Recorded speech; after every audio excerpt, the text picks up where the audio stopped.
Hi Stampin' friends, Sandy here, welcome back. Today I'm playing with some Distress Oxide inks, and you know how I love to blend them. Today I'm going to show you how to do the blended stripes. Once you get these pretty stripes done, then you can do some black overstamping, and I'm going to be using some Hutson products. I'm using the Mondo, Amaryllis, and the Chrysanthemum for today's cards.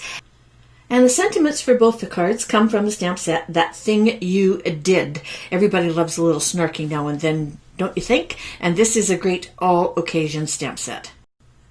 You can use a glass mat or grid paper for this technique. I actually prefer the grid paper because I can see my pencil lines better. And I'm using some repositionable adhesive to hold down a 3x8 piece of Nina Solar White 110-pound card. And we're going to be working from the bottom up. So I'm starting with my pencil lines, and I'm going to mark off the first one using the purple tape that we normally use for die cutting. And again, that's kind of repositionable, so it's absolutely perfect for this technique.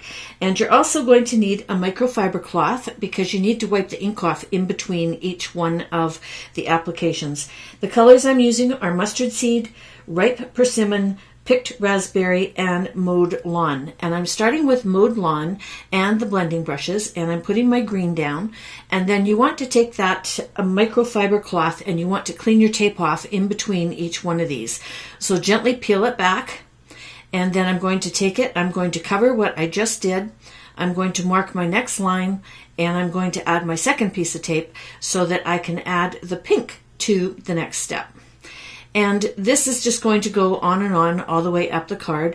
You want to ensure that you clean both pieces of tape each time, otherwise the ink is going to be wet on there and you're going to transfer it to your next color. So again, protect the pieces that you've already done and then mask off the next section to be done. And this is going to be the orange, the ripe persimmon, and you'll see that's a brand new ink pad. It's nice and juicy. Got my fingers in it a couple of times while I was filming this. Wiping off all my extras, and then again gently peeling the tape back. If you find that your tape isn't sticking or is picking up the edge of your paper, then heat set your ink in between each one of these steps. I decided not to do it this time. Out of 5 cards I think I've made, I've only had one piece peel, so you can get away with it. The other thing is you want to watch because your purple tape will eventually start stretching, and so you want to make sure that you're continuing to get that down nice and flat and straight across your applications. So here's my yellow, done the first section, and you want to repeat the thickness of the lines a couple of times throughout this. You also want to leave some white spaces because it adds interest to the piece as well. And so I fiddled around with this a few times. I'm basically going back and forth between 4 squares, 2 squares, and 1 square. And that helps to keep everything kind of uniform. And I think it's a little bit more pleasing to the eye. It's kind of like the rule of threes, 3 of everything on your card. Same thing with this application. Okay, so I'm back to that big stripe in the middle of the green and getting rid of all my extras. And then I think you can also overlap some of your colors, and I'm going to do that here.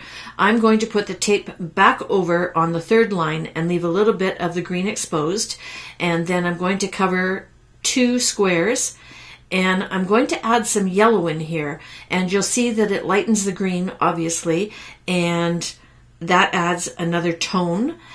And then I'm repositioning the tape again, and I'm going to do that strip of pink.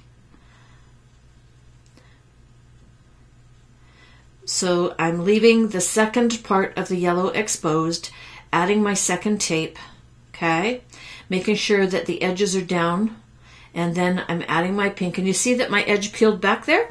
That's because it's wet underneath. So you either need to heat set it or you need to use a new piece of purple tape. So rubbing off the excess, and then you'll see that I get a really nice kind of light orange and a yellowy green by overlapping them. So that's kind of fun too, to add some additional color. So finishing off, I'm just adding a couple of more lines, and I'm trying to get through this with the same tape. You'll see that it's starting to stretch, and I'm having a hard time positioning it. I should have just tore off a new piece. Speaking of new, they have come out with a new design on the tape. So when you order your next one, you're going to see it's going to have a little white pattern all over it. So it is the same tape. They've just updated the look of it. Just a heads up on that. I got mine. I still have, okay, so there's where it peeled back. And so I'm going to show you, I'm just going to protect the one above, and I'm going to protect the one below, and I'm going to go back in with my pink, and I'm going to fix that little spot, and that's just going to make that spot a little bit darker. So that's what happens sometimes when it's too damp, it will pick up your paper. And to eliminate that, just heat set your ink in between each one of the applications. Back to the tape. I've got lots of this purple tape, so it'll be a while before I use my new one, but I did order one, and it is quite different looking. Okay, so I'm coming in on, I think, my last 3 colors. So here's my strip of yellow, doing my little clean off. And those microfiber cloths, you can just throw them in the washing machine and wash them. I wouldn't put it in with your dark colors just in case, because all that ink's going to come out of it. I just washed one yesterday and it came out beautifully. And then that way you can keep reusing them. Okay, so covering up my yellow, going in for that green strip. And then I'm going to leave a white space in between for this one, and then I'm going to add a pink one at the very end. And so when you get to the end of this, I'm just going to talk ahead while I'm doing this last little piece. You want to heat set this really, really well before you start doing your dark ink, because there's moisture in the black ink that you're going to be applying, and it's going to activate the ink underneath of it. So if you want it nice and crisp, you want to make sure that you start with nice dry art piece. So I can't express this enough. Make sure you heat set it really, really well. Leave it overnight or hit it with your heat tool. And this is the cool thing about using grid paper. Now you have a grid line there, and you could do a whole bunch of them if you wanted to. So I'm moving my grid paper over, and I'm going to start the second card, and I'm just going to quickly show you how I angled. It's basically the same idea, but you're just going to work on an angle up the side of the card.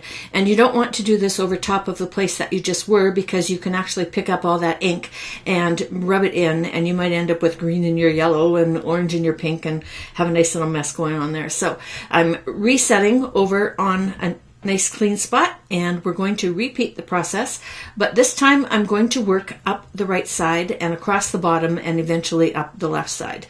And so I'm doing 2 wide ones, a green one and a pink one, and that starts the bottom off for me. And again, making sure that you clean your tape in between each one, and I did start with new tape for this one. I always start with new tape for each one of them, even if I'm using the same grid paper and doing the same design. Because it does, as I said before, it does stretch out and you'll end up with uneven lines. And nice crisp lines are kind of what really makes this technique.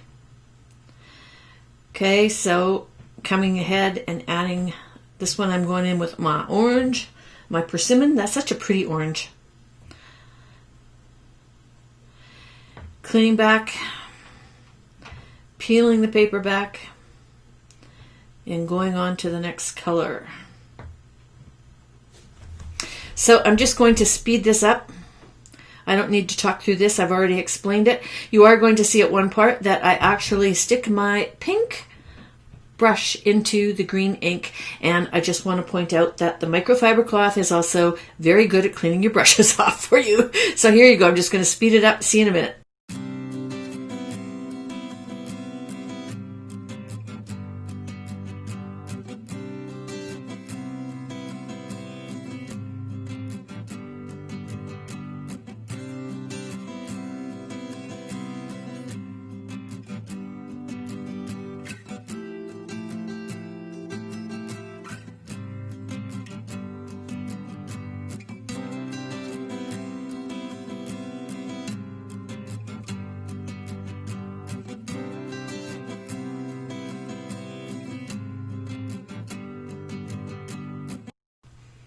Okay, so you get the idea, and you can check the card for the other colors that I did. If you get any fingerprints, you can use the Sandi eraser and just erase those off.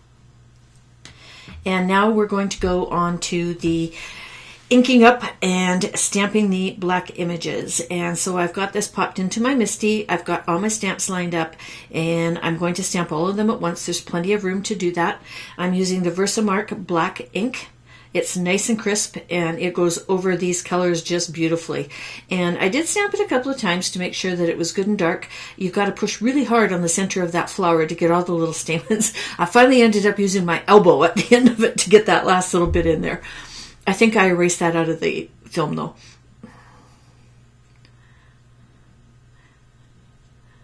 There you go. Nice and black. Turned out beautifully, didn't it? Okay, so then we're going to do the same thing with the chrysanthemum, but we're going long ways this time.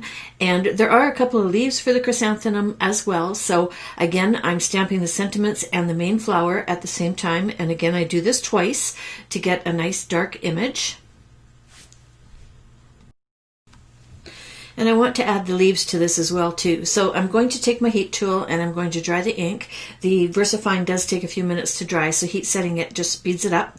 And then I'm going to mask off the flower so that I can stamp the two leaves along the top right and the bottom left side of the image. And then this allows you just kind of to fussy them around and get them exactly where you want them without them overlapping onto your flower. And I'm going to be stamping this in black as well. To finish off my card, I'm going to be using the Pink Fresh Sim Diagonal Stitched Rectangles die set. That's long. And I took the center one there and cut down my art piece. And then I used the second from smallest, and it die cuts a mat as well as adding that pretty stitched edge around it. So I attached those two together, added some foam to the back of it, and attached it to my card base. Voila! Just like that. So all of the products that I used are listed underneath this video. There is also a link over to my blog where you can get them over there, along with a special for the next 2 days for 20% off on all of the Ellen Hutson essentials. So pop on over there and get the code for some fun shopping. I hope you enjoyed today's video. If you did, please consider giving me a thumbs up. I would really appreciate that. And until next time, toodles.